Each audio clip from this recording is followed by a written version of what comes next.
காதல், அந்த சொல், அந்த வார்த்தை, வெறும் ஒரு வார்த்தையே ஒரு தாக்கத்தை ஏற்படுத்தும். சிலருக்கு அது சுகமான வார்த்தை, சிலருக்கு மென்மையானது, வேறு சிலருக்கோ வருத்தத்தையும் வேதனையும் கொடுத்த வார்த்தை, இன்னும் சிலருக்கு வாழ்க்கையே முடித்த வார்த்தை. For them it's a forbidden game. இன்றைக்கி ஒருத்தரை காண்டாக்ட் பண்ண எத்தனை மாடர்ன் கேட்ஜெட்ஸ் இருக்குது, like mobile phone, voice chat, video call. இருந்தாலும் கைப்பட எழுதுகிற கடிதங்களோட தாக்கம் இருக்கே, சொல்லி புரிய வைக்க முடியாது, அனுபவிக்கணும். அதுவும் காதல் கடிதம்னா கேட்கவே வேண்டாம்.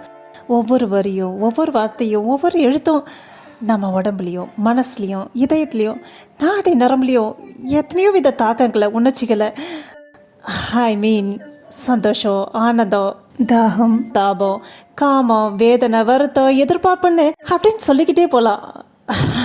அதில் எதை வேணாலும் ஏற்படுத்தலாம். அதுலேயும் என்ன எடுத்துக்கிட்டிங்கன்னா, 40 வருஷமாக தொடர்ந்து கடிதங்கள் மூலமாகவே திவாகரை காதலிச்சிட்டு இருந்தேன். இன்றைக்கும் காதலிச்சிட்ருக்கேன், எந்தவித எதிர்பார்ப்பும் இல்லாமல். அப்படின்னு போலியாக சொல்ல மாட்டேன், எல்லா வித எதிர்பார்ப்பும் இருந்தது.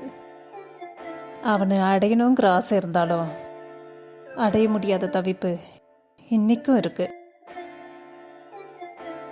என்னோட 8 வயசில் திவாகருக்கு ஒரு பர்த்டே கார்டு கொடுத்தேன். அப்போது ஹி வாஸ் மை நெய்பர். 9 வருஷத்துக்கு அப்புறம், அதாவது என்னோட 17வது வயசில் அவன் காஷ்மீர் போனான்.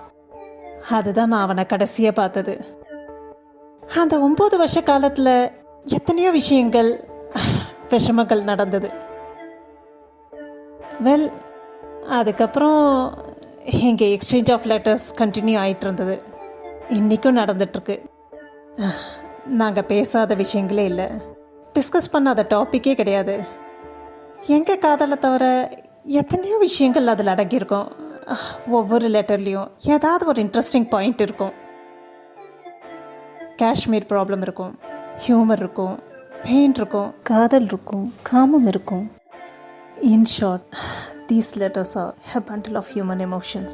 இந்த லெட்டர்ஸில் பல இடங்களில் உங்கள் வாழ்க்கையில் நடந்த சம்பவங்கள் கூட கிராஸ் ஆகலாம். ஏன்னா ஒவ்வொரு மனுஷனும் ஏதாவது ஒரு வயசில், ஏதாவது ஒரு காலகட்டத்தில், ஏதாவது ஒரு சமயத்தில் காதல் வயப்பட்டிருக்கணும். அது ஒன் சைடடாக இருக்கலாம், சாஃப்ட் கார்னராக இருக்கலாம், இன்ஃபேச்சுவேஷனாக இருக்கலாம். ஆனால் நிச்சயமாக இருந்திருக்கணும். இப்போ நாங்கள் எழுதின ஒவ்வொரு லெட்டரையும் படிக்க போகிறோம். இதை படிக்க படிக்க உங்கள் வாழ்க்கையில் நடந்த சில ப்ளசன்ட் மெமரிஸ், சில கசப்பான உண்மைகள் உங்கள் நினைவுக்கு வரலாம்.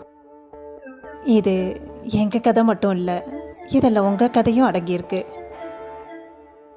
So sit back, relax and enjoy.